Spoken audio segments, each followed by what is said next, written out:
Salut, c'est Trado, voilà la vidéo de mise à jour pour l'indice parisien. Bon, séance intéressante aujourd'hui, en ce sens qu'elle a validé le fait que nous soyons repassés en tendance haussière. Effectivement, regardez, on a ouvert sur la moyenne mobile à cette séance et fort de cet avantage acquis, eh bien, on est reparti à la hausse tout au long de la séance et on termine bien au-dessus de la moyenne mobile à 20 séances, c'est-à-dire bien au-dessus de ce qui constitue en fait un gap là, hein. Regardez, entre les plus bas du jour et les plus hauts de la séance de la veille, il y a une absence de cotation, ça s'appelle un gap. Et bon, on a tendance à dire que la fermeture du gap constitue une sorte de résistance, enfin plutôt ici en l'occurrence de support. Donc on aura ici un support assez intéressant vers les 3035. Et en tout cas, on termine donc plutôt très bien orienté à quelques encablures seulement de la ligne noire ici, c'est-à-dire de la ligne de la tasse avec anse inversée, dont on a beaucoup parlé jusqu'à présent et qui constitue en fait la limite du scénario baissier que j'ai maintes fois signalé. Alors, il faut savoir également que c'est une séance assez particulière puisqu'on sait très bien qu'il va y avoir le vote grec et qu'en cas de vote négatif, eh bien, on sait très bien également que les grandes banques centrales ont le doigt sur le bouton à liquidité. Et la séance de lundi risque d'être extrêmement erratique. On ne sait pas si on va finir avec un plus 2% ou un moins 2%. On ne sait pas si le marché saluera plutôt l'injection prévue de liquidité en cas de vote grec défavorable ou s'il sanctionnera le vote grec défavorable.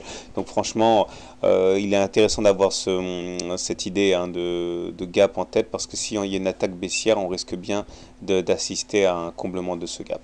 Sinon, au niveau des indicateurs techniques, ben, c'est pas mal puisque le stochastique recommence à augmenter. Et puis maintenant, il vient de croiser son signal à la hausse, ça c'est pas mal, in extremis. Le MACD, lui, confirme ses bonnes dispositions en étant clairement en train de prendre de l'altitude par rapport au signal. Malheureusement, on est toujours négatif. Et le momentum ici est également repassé en territoire positif. Donc on n'est pas trop mal, on n'est pas trop mal, mais malheureusement, hein, je vous avouerai qu'on ne sait pas ce qui va se passer encore lundi. Ça peut, selon les résultats de l'action des banques centrales et du vote grec, on peut avoir franchement une confirmation haussière ou alors un enfoncement baissier. Du côté de l'hebdo, ce qui est intéressant, en prenant un petit peu d'amplitude, on voit que nous avons clôturé au-dessus de la moyenne mobile à cette séance, ce qui généralement ouvre la voie vers la moyenne mobile à 20 semaines. Ici, c'est ce qui se passe dans la plupart des cas. Regardez comme ici, par exemple, hein, on est repassé au-dessus de la M7, on est allé chercher la M20. Là, pareil, on est repassé au-dessus de la M7, on est allé chercher la M20. Donc c'est vrai que statistiquement, on a tendance à aller chercher la M20. Hein. Donc c'est un peu là où on est en hebdomadaire. Je terminerai en revenant en journalier pour signaler une fois de plus, pardon, la présence d'une divergence baissière cachée ici. Hein. Je vous rappelle que c'est sur mes webinaires ça.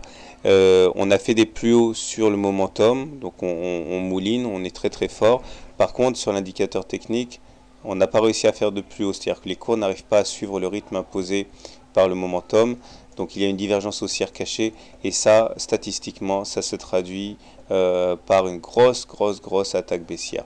Et je terminerai en signalant que même si la fourchette d'Andrews-Ocre demeure complètement valable, je lui ai substitué à court terme un petit canal bleu qui pourrait bien encadrer les cours lundi en cas de forte variation.